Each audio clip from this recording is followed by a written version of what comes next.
आज हम chapter 1 class 10th का स्टार्ट करने वाले हैं और इस वीडियो में हम बेसिक इंट्रोडक्शन करेंगे जिसमें हम बेसिक कॉन्सेप्ट करेंगे जो हमारे चैप्टर 1 में हमारे यूज़ होने वाले हैं।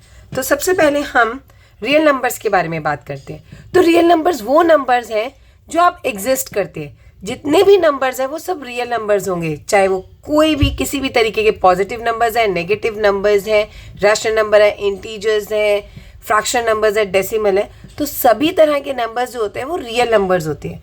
रियल नंबर्स फर्दर डिवाइडेड होते हैं हमारे रैशनल नंबर्स और इरैशनल नंबर्स में।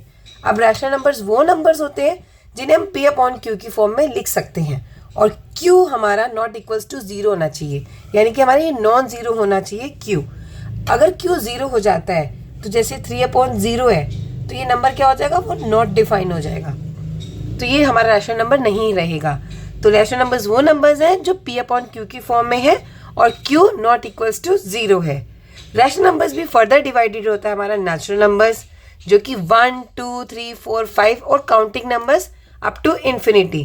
तो नेचुरल नंबर्स हमारे 1 से स्टार्ट होते हैं और होल नंबर हमारे 0 से स्टार्ट होते हैं। तो होल नंबर्स क्या हो गए, जो 0 से स्टार्ट होंगे उन्हें हम होल नंबर्स कहते हैं। इसके बाद बात करते हैं इंटीजर्स। इंटीजर्स वो सभी नंबर्स होते हैं जो पॉजिटिव और नेगेटिव नंबर्स होते हैं। आपने नंबर लाइन में भी इसे रिप्रेजेंट कर सकते हैं, जैसे -3, -2, -1, 0, 1, 2, 3 एंड सो ऑन इन्फिनिटी तक। इसी तरह ये नेगेटिव में भी होते हैं। अगर हम होल नंबर्स में नेगेटिव नंबर्स ऐड कर दे तो हमारा इंटीजर्स बन जाएगा। फ्रैक्शन नंबर्स वो नंबर्स होते हैं जिन्हें हम न्यूमरेटर और डिनोमिनेटर की फॉर्म में लिखते हैं, यानी कि अपॉन में जैसे कुछ भी नंबर होता है 3/1, 1/3, 2/6, -2/6, 3/5 एंड एटसेट्रा। किसी भी नंबर को अगर हमने न्यूमरेटर और डिनोमिनेटर की फॉर्म में लिखा है तो वो हमारा फ्रैक्शनल नंबर हो गया। डेसिमल नंबर्स जो हमारे डेसिमल की फॉर्म में लिखे होते हैं 3.4, 9.08, 5.6, 5.0004। तो जिस तरह के ये नंबर्स हैं ये सभी नंबर्स हमारे रैशनल नंबर्स के अंदर इंक्लूड होते हैं। और अब आते हैं इरैशनल नंबर्स। अब इरैशनल नंबर्स वो नंबर्स हैं जिन्हें हम P अपॉन Q की फॉर्म में नहीं लिख सकते हैं, जैसे कि 1.01, 001, 0001, 0001। इसका ये कोई भी ये नॉन टर्मिनेटिंग और नॉन रिपीटिंग होते हैं। जो ब्लॉक है आप देख रहे हो वो रिपीट एक जैसा नहीं हो रहा। इस बार 01 आया, फिर 001 आ गया, फिर 0001 आ गया, फिर 00001 आ गया। तो ये नंबर्स क्या है, नॉन टर्मिनेटिंग और नॉन रिपीटिंग। तो ये इरैशनल नंबर्स हो गए। और एग्जाम्पल हमारे √2, √3, पाई, ये सभी हमारे इरैशनल नंबर्स के एग्जाम्पल्स हैं। तो इरैशनल नंबर्स और रैशनल नंबर्स को मिला के हमारा क्या बना, रियल नंबर्स बनता है। तो हमारी 3 बातें जो इससे हमारी कंक्लूजन निकला वो क्या हुआ, real numbers are the union of both rational and irrational numbers. जो रियल नंबर है वो रैशनल नंबर्स और इरैशनल नंबर्स का यूनियन है, यानी कि इन सभी नंबर्स को हम एक्चुअली में क्या बोलते हैं, ये हमारे रियल नंबर्स हैं। कोई भी अगर नंबर हम सुने देखें तो वो हमारे रियल नंबर होगा। Real numbers can be expressed on a number line, और हमने क्लास 9th में √2, √3 को भी नंबर लाइन में रिप्रेजेंट करना सीखा था, और ये तो आप अपनी छोटी क्लासेस में नंबर लाइन पर रिप्रेजेंट करना सीख ही चुके हैं। तो रियल नंबर्स को हम नंबर लाइन पर रिप्रेजेंट कर सकते हैं, यानी कि किसी भी नंबर को आप रियल नंबर या किसी भी नंबर को नंबर लाइन पर रिप्रेजेंट कर सकते हैं। नेक्स्ट है, these numbers can be both positive और नेगेटिव। ये नंबर पॉजिटिव भी हो सकते हैं और नेगेटिव भी हो सकते हैं। अब जैसे ये 1 है, ये 1 एक्चुअली में 1/1 है, 2, 2/1 है, तो ये भी एक तरह का रैशनल नंबर है। तो ये सारे रैशनल नंबर्स ही हैं और इनको हम पॉजिटिव भी हो सकते हैं और नेगेटिव भी हो सकते हैं। तो ये हुआ हमारा बेसिक इंट्रोडक्शन। अब हम इसकी थ्योरम से पहुंचते हैं। सबसे पहली थ्योरम हमारी जो फंडामेंटल थ्योरम ऑफ अरिथमेटिक्स है वो क्या कहती है, every composite number can be expressed as a product of primes and this prime factorization is unique. हम हर कंपोजिट नंबर को प्राइम फैक्टर्स में दिखा सकते हैं और जो उसकी फैक्टराइजेशन होगी वो बिल्कुल यूनिक होगी, डिफरेंट होगी, apart from the order in which the prime factors occur. इसके अलावा कि वो किस तरह से हमने जो प्राइम फैक्टर्स लिखे हैं वो किस ऑर्डर में लिखे हैं। हम उन्हें असेंडिंग ऑर्डर में भी लिख सकते हैं, डिसेंडिंग ऑर्डर या किसी भी ऑर्डर में। एक एग्जाम्पल से समझते हैं, जैसे कि एक एग्जाम्पल लिया हमने 90। अब इस 90 का हम, ये कंपोजिट नंबर है, अब कंपोजिट नंबर क्या होते हैं? कंपोजिट नंबर वो नंबर्स होते हैं जिनके 2 से ज़्यादा फैक्टर्स होते हैं, ठीक है, और प्राइम नंबर्स के सिर्फ 2 फैक्टर्स होते हैं। तो आपको पता ही होगा कि 2, 3, 5, 7, 11, 13, 17, 19, 23 ये सभी हमारे एंड सो ऑन, ये सभी हमारे क्या है? प्राइम नंबर्स हैं, क्योंकि इनके सिर्फ ये तो अपने टेबल में आते हैं या फिर 1 के टेबल में आते हैं, और बाकी जो नंबर्स हैं वो और भी टेबल्स में आते हैं, तो हम उन्हें क्या कह देते हैं? Composite numbers. अब हम इसका प्राइम फैक्टराइजेशन करते हैं। तो 90 का प्राइम फैक्टराइजेशन कैसे करेंगे? 2 के ये क्योंकि 0 पे है तो ये 2 के टेबल में जाएगा। 2 45 = 90। अब 45 आपको डिविजिबिलिटी रूल्स याद होंगे। 3 के लिए हम क्या करते हैं? इन दोनों को प्लस करके देखते हैं। 4 + 5 9, वो 3 के टेबल में आता है, तो 45 भी आएगा। तो 3 से डिवाइड करने पर ये आया 15। अगेन 3 5 = 15 और ये हुआ 5 1 ज़ा। तो 90 के प्राइम फैक्टर्स क्या हैं? 2 × 3 × 3 × 5।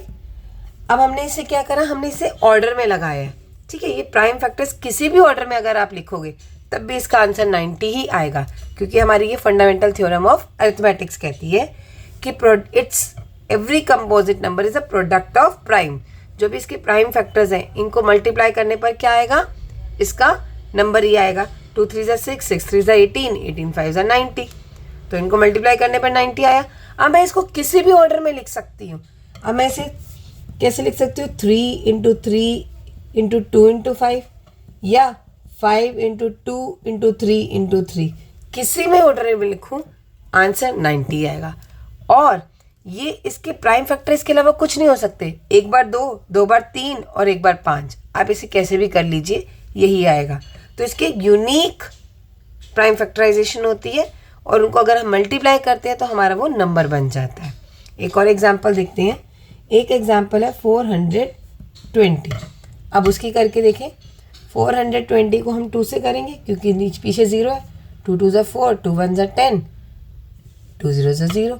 अब अगेन ये 2 से जाएगा। 2 1 = 2, ये 1 की जगह 0 लगा देंगे। 1 7 10 हो गया। 2 5 = 10। अब हम इसे 3 से भी कर सकते हैं। हम इसे ना सीक्वेंस में करें तो ज़्यादा बेटर रहेगा। अब देखिए 5 + 1 क्या होता है? 6, और 6 3 के टेबल में जाता है डिविजिबिलिटी रूल ऑफ 3 के अकॉर्डिंग। तो ये भी 3 से जाएगा। 3 3 = 9, बचा 1, 5 15, 3 5 = 15। अब ये हो गया 5 7 = 35 और हो गया 7 1 ज़ा। तो इसके प्राइम फैक्टराइजेशन क्या हुई? 2 × 2 × 3 × 5 × 7, यानी कि 2 बार 2, 1 बार 3, 1 बार 5, 1 बार 7। यही इसकी प्राइम फैक्टराइजेशन है। इसे आप किसी भी ऑर्डर में अगर आप प्राइम फैक्टराइजेशन करेंगे, ऑर्डर कुछ भी हो सकता है लेकिन नंबर्स यहीं आएंगे। तो यही हमारी फर्स्ट जो थ्योरम है फंडामेंटल थ्योरम ऑफ अरिथमेटिक्स कहती है। अब इसका यूज़ कहाँ है? इसका यूज़ है हमारा एलसीएम एचसीएफ फाइंड करने में। तो एक हमारा जो है वो हम करके देखते हैं, finding LCM and HCF using prime factorization. तो हम इसी का एग्जांपल ले लेते हैं 90 और 420 का। ये मैंने और फैक्टर्स लिखे थे, इसे अलग से कर देती हूँ। तो 90 और अगर हम 420 का एलसीएम लेना है तो वो क्या मेथड है? आप यहाँ लिखिए एलसीएम। अब देखो हमें 90 और 420 का एलसीएम लेना है तो हमें ये देखना होगा कौन कौन से नंबर्स आ रहे हैं। तो इसमें कौन कौन से नंबर आ रहे हैं? तो 2 आ रहा है, 3 आ रहा है, 5 आ रहा है और 7 आ रहा है। अब आप देखो कि 2 सबसे ज़्यादा किस में आ रहा है और कितनी बार आ रहा है। यहाँ पर सिर्फ 1 बार आ रहा है और यहाँ पर हमारा 2 जो है वो 2 बार आ रहा है। ये जितनी ज़्यादा बार आएगा ना उसको लिख दो। तो 2 2 बार आ रहा है, उसको लिख दिया। अब नेक्स्ट नंबर ये हमने ले लिया। नेक्स्ट नंबर है 3। अब यहाँ पे 3 सिर्फ 1 बार आ रहा है और यहाँ पर कितनी बार आ रहा है? 2 बार आ रहा है। तो हम सबसे ज़्यादा बार वाला लेंगे। हम लालची है ना तो थोड़ा ज़्यादा वाला ले लेते हैं। 3 × 3 ले लेंगे। नेक्स्ट नंबर है 5। अब 5 यहाँ भी 1 बार आ रहा है, यहाँ भी 1 बार आ रहा है, तो एक ही बार आ सकता है। नेक्स्ट नंबर है 7। 7 यहाँ आ रहा है, यहाँ नहीं आ रहा है, हमें कोई फ़र्क नहीं पड़ता, यहाँ नहीं आ रहा, 1 बार तो आ रहा है, आप वो लिख दो। अब आप इन सबको मल्टीप्लाई कर दो। 2 2 = 4, 4 3 = 12, 12 3 = 36, 36 5 = 180 और 180 × 7 करेंगे तो आएगा 1260। तो इसका एलसीएम हो गया 1260। तो आपको मेथड समझ आ गया होगा। एलसीएम में जो भी नंबर्स रिपीट हो रहे हैं वो सबसे ज़्यादा बार जहाँ रिपीट हो रहे हैं वो नंबर लिखना है आपको, ठीक है। किसी में आ रहा है या नहीं आ रहा वो कोई फ़र्क नहीं पड़ता। अगर 7 इसमें नहीं आ रहा है, इसमें तो आ रहा है ना, पर आपको लिखना है। अब इसका HCF देखते हैं। HCF में क्या करना है, आपको इसमें कॉमन ढूंढना है, जो इसमें भी आ रहा हो और इसमें भी आ रहा हो, क्योंकि HCF का मतलब हाईएस्ट कॉमन फैक्टर।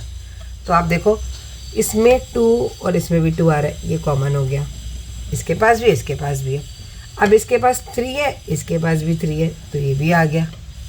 और क्या कॉमन आ रहा है, 5 इसके पास भी इसके पास भी। हमें बाकी नंबर से मतलब नहीं है, सिर्फ जो कॉमन आ रहे हैं ना उसको लिखना है। तो हो गया 2, 3 और 5, सिर्फ एक बार ही कॉमन आ रही है, तो यही आपका HCF होगा, इसका प्रोडक्ट। 2 3 ज़ा 6, 6 5 ज़ा 30, तो HCF क्या आ गया आपके पास, 30। तो ये था हमारी फंडामेंटल थ्योरम ऑफ अरिथमेटिक्स, उसका यूज़। अब हम करते हैं नेक्स्ट की relation between HCF and LCM क्या है। तो relationship between LCM and HCF क्या है, product of numbers is equals to LCM into HCF। अगर आपके पास 2 नंबर है तो फर्स्ट नंबर और सेकंड नंबर को अगर आप मल्टीप्लाई करते हो तो वो किसके इक्वल होगा, LCM और HCF को मल्टीप्लाई करके। तो हम देख लेते हैं, हमारा जो अभी हमने एग्जांपल किया उसी से। हमारा फर्स्ट नंबर था 90 और सेकंड नंबर था हमारा 420, ठीक है। हमने उसका LCM क्या निकाला था, हमने LCM निकाला था 1260 और HCF निकाला था 30। तो उसको हम यहाँ लिख कर देखते हैं, LCM है 1260 और HCF है 30। अब हम इसका प्रोडक्ट करते हैं। पहले हम जीरोस ऐसे ही लिख देते हैं, 1 0 इससे उतारी, 1 0 इससे उतारी। 42 को 9 से किया, 9 2 ज़ा 18, 9 4 ज़ा 36 और 1 37, ये आ रहा 37800। अब हम इसको भी चेक कर लेते हैं, क्या ये इसके इक्वल आ रहा है। ये हमने 2 ज़ीरोज़ उतार ली।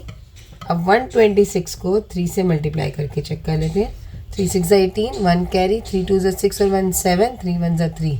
यस, तो हमेशा जो हमारे नंबर्स होंगे उनका प्रोडक्ट किसके इक्वल होगा, LCM एंड HCF के प्रोडक्ट के इक्वल। तो ये थी हमारी relationship between LCM and HCF। Next हमारी जो इसमें बेसिक कॉन्सेप्ट हमने करना है चैप्टर 1 में, वो है थ्योरम 1.2।